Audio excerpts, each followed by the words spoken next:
Marie-Joseph Paul Yves Roch Gilbert du Motier, Marquis de Lafayette in the U.S., often known simply as Lafayette, was a French aristocrat and military officer who fought in the American Revolutionary War. A close friend of George Washington, Alexander Hamilton, and Thomas Jefferson, Lafayette was a key figure in the French Revolution of 1789 and the July Revolution of 1830. Born in Chavaniac, in the province of Auvergne in south-central France, Lafayette came from a wealthy land-owning family. He followed its martial tradition, and was commissioned an officer at age 13.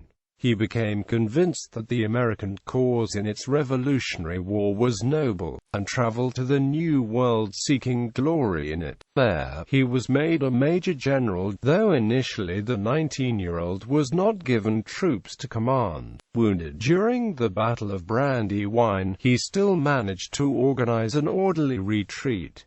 He served with distinction in the Battle of Rhode Island. In the middle of the war, he returned home to lobby for an increase in French support. He again sailed to America in 1780, and was given senior positions in the Continental Army. In 1781, troops in Virginia under his command blocked forces led by Cornwallis until other American and French forces could position themselves for the decisive siege of Yorktown.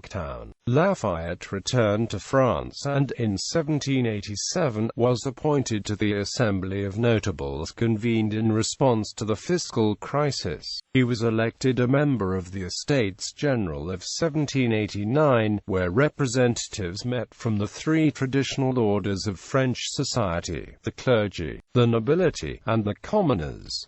He helped write the Declaration of the Rights of Man and of the Citizen, with the assistance of Thomas Jefferson. After the storming of the Bastille, Lafayette was appointed Commander-in-Chief of the National Guard, and tried to steer a middle course through the French Revolution.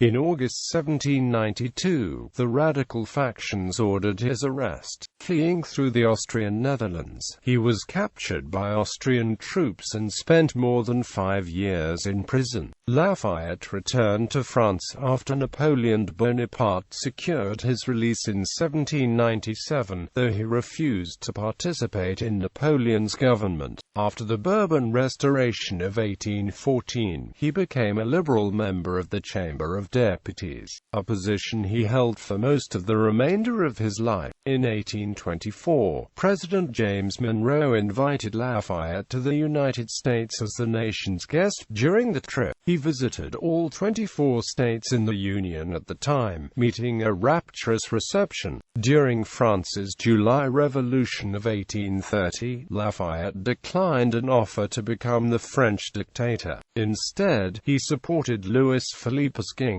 but turned against him when the monarch became autocratic. Lafayette died on the 20th of May 1834, and is buried in Picpus Cemetery in Paris, under soil from Bunker Hill. For his accomplishments in the service of both France and the United States, he is sometimes known as the hero of the two worlds. Early life. Lafayette was born on 6 September 1757 to Michel Louis Christophe Roch Gilbert Paulette du Motier, Marquis de Lafayette, Colonel of Grenadiers, and Marie-Louise Jolie de la Rivière, at the Château de Chavaniac in Chavaniac, Lafayette, near Le Puy-en-Velay, in the province of Auvergne. Lafayette's lineage was likely one of the oldest and most distinguished in Auvergne, perhaps in all of France. Males of the family enjoyed a reputation for courage and chivalry, and were noted for the contempt for danger. One of Lafayette's early ancestors, Gilbert de Lafayette III, a Marshal of France, had been a companion-at-arms of Joan of Arc's army during the siege of Orleans in 1429. according to legend. Another ancestor acquired the crown of thorns during the Sixth Crusade. His non-Lafayette ancestors are also notable. His great-grandfather was the Comte de la Rivière, until his death in 1770 commander of the Mousquetaires du Roi, or Black Musketeers, King Louis XV's personal horse guard. Lafayette's paternal uncle Jacques Roch died on 18 January 1734 while fighting the Austrians at Milan in the War of the Polish Succession. Upon his death, the title of Marquis passed to his brother Michel. Lafayette's father likewise died on the battlefield. On 1 August 1759, Michel de Lafayette was struck by a cannonball while fighting a British-led coalition at the Battle of Minden in Westphalia. Lafayette became Marquis and Lord of Chavaniac, but the estate went to his mother. Perhaps devastated by the loss of her husband, she went to live in Paris with her father and grandfather, leaving Lafayette to be raised in Chavaniac. Lafayette by his paternal godmother Mme de Chavaniac, who had brought the chateau into the family with her dowry. In 1768, when Lafayette was 11, he was summoned to Paris to live with his mother and great-grandfather at the Comte's apartments in Luxembourg Palace. The boy was sent to school at the Collège du Plessis, part of the University of Paris, and it was decided that he would carry on the family martial tradition. The Comte, the boy's great-grandfather, enrolled the boy in a program to train future musketeers. Lafayette's mother and great-grandfather died on 3 and 24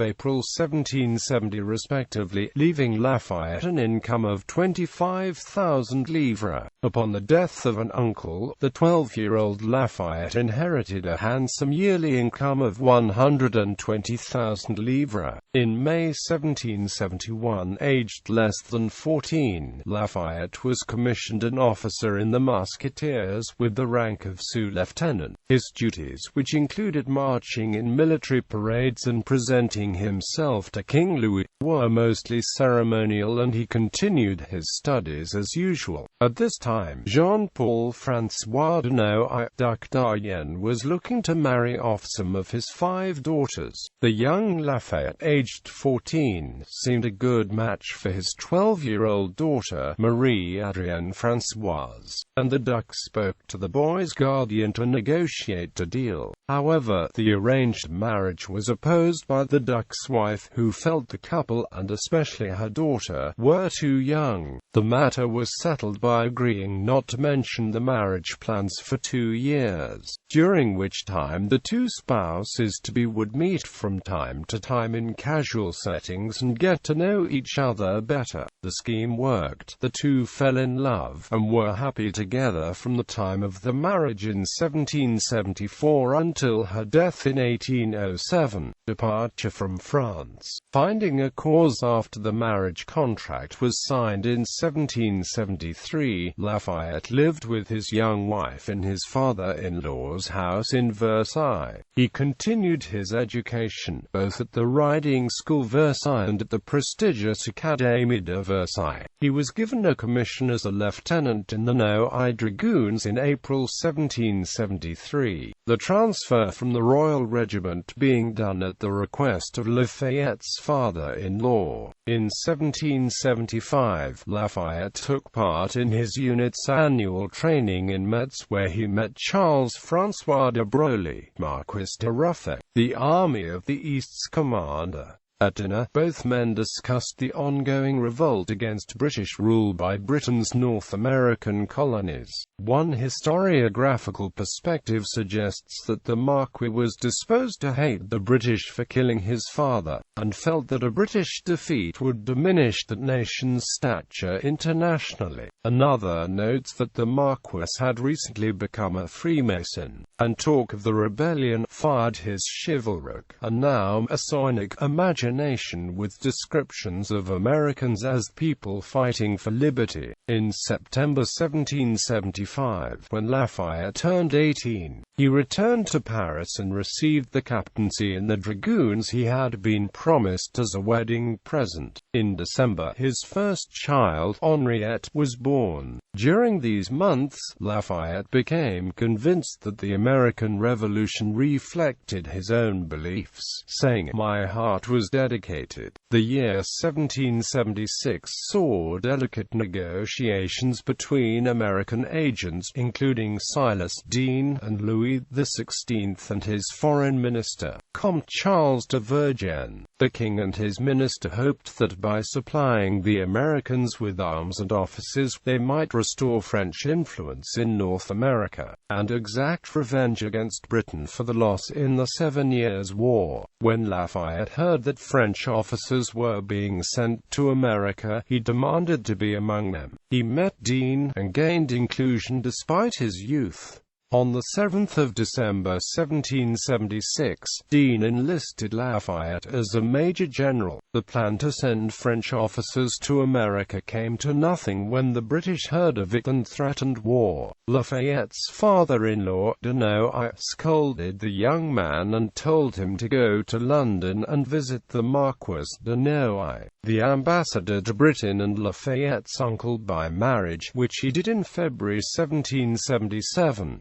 In the interim, he did not abandon his plans to go to America. Lafayette was presented to George III, and spent 3 weeks in London society. On his return to France, he went into hiding from his father-in-law, writing to him that he was planning to go to America. De Noailles was furious, and convinced Louis to issue a decree forbidding French officers from serving in America, specifically naming Lafayette. Vergennes may have persuaded the king to order Lafayette's arrest, though this is uncertain. Departure for America. Lafayette learned that the Continental Congress did not have the money for his voyage, hence, he acquired the sailing ship Victoire with his own funds for £112,000. He journeyed to Bordeaux, where Victoire was being prepared for her trip, and sent word asking for information on his family's reaction. The response, including letters from his wife and other relatives,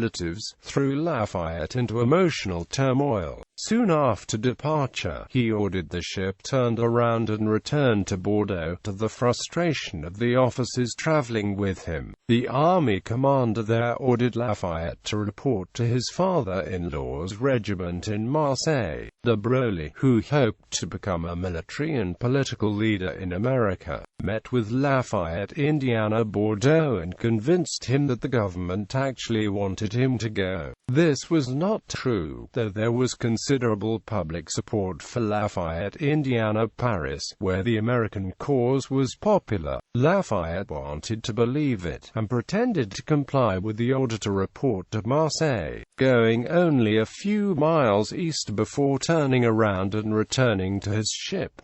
Victoire set sail for the United States on the 20th of April 1777. The 2-month journey to the New World was marked by seasickness and boredom. The ship's captain, Le Boursier, intended to stop in the West Indies to sell cargo, but Lafayette, fearful of arrest, bought the cargo to avoid docking at the islands. He landed on North Island near Georgetown, South Carolina, on the 13th of June 1777.